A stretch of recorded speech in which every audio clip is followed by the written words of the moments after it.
ഏറ്റവും വലിയ പുഷ്പ വ്യവസായിയായ കാസനോവയായിട്ടാണ് മോഹൻലാൽ വേഷമിടുന്നത്. പ്രണയം മാത്രമല്ല കാസനോവയുടെ ഹൈലൈറ്റ്.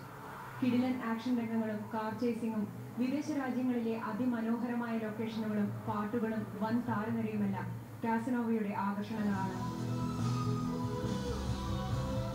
3 നായികമാരാണ് ചിത്രത്തിൽ. ശ്രിയ ശരൺ, ലക്ഷ്മി റായ്, റോമ. റിയാസ് ഖാൻ, ജഗതി ശ്രീകുമാർ, ശങ്കർ, ലാലു അലക്സ്, സഞ്ജന തുടങ്ങിയവരും പ്രധാന വേഷങ്ങളിൽ.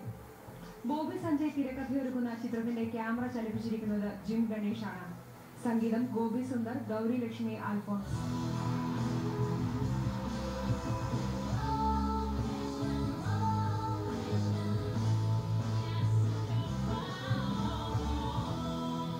കോൺഫിഡൻസ് ഗ്രൂപ്പിന് വേണ്ടി ഡോക്ടർ CJ റോയിയാണ് കാസനോവ നിർമ്മിച്ചിരിക്കുന്നത്. പൂക്കളെന്ന് പറഞ്ഞാൽ പള്ളി അലങ്കരിക്കാൻ മാത്രമാണെന്ന് പഠിപ്പിച്ചു തരുന്നവരുടെ കൂടെ കഴിഞ്ഞാൽ ഇതല്ല, ഇതിനപ്പുറം വെട്ടിത്തരങ്ങൾ വെച്ചു. കുട്ടി, പൂക്കൾക്ക് പ്രണയം എന്നൊരർത്ഥമുണ്ട്.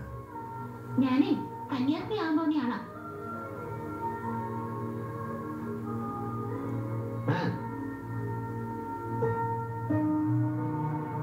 എല്ലാം വേണ്ടെന്ന് വെച്ച് ജീവിക്കുമ്പോൾ തിരുമണമാണെന്ന് തന്നെ ഒരിക്കൽ ചോദിക്കും. ഒക്കെ ഞാൻ നിനക്ക് വേണ്ടി സൃഷ്ടിച്ച് മുൻപിൽ നീട്ടിയപ്പോൾ നീ അതെല്ലാം തട്ടിത്തെറിപ്പിച്ചില്ലേ എന്ന് ഉത്തരം മുട്ടിപ്പോകും. കേരളത്തിൽ മാത്രം 150 തിയേറ്ററുകളിൽ കാസനോവ റിപ്പബ്ലിക് ദിനത്തിൽ റിലീസിനെത്തും. ദിവസേന 1000 പ്രദർശനങ്ങൾ. തിയേറ്ററുകളിൽ ആഘോഷലഹരി പടർത്താൻ കാസനോവ എത്തുമ്പോൾ മോഹൻലാൽ ഫാൻസും ഒരുങ്ങിക്കഴിഞ്ഞു. തിയേറ്ററുകളിലെല്ലാം സൂപ്പർ താരത്തിന്റെ കൂറ്റൻ കട്ടൗട്ടുകൾ നിറഞ്ഞു കഴിഞ്ഞു. റിലീസിംഗ് ദിവസം രാവിലെ പാലഭിഷേകവും ബാൻഡുമേളവും ഒക്കെയായി വൻ പരിപാടികളാണ് ആരാധകർ ഒരുക്കിയിരിക്കുന്നത്.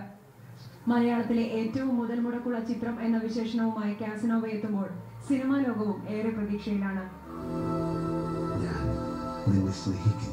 Entertainment Asianet news. കാസനോവയിൽ ഒരു പ്രധാന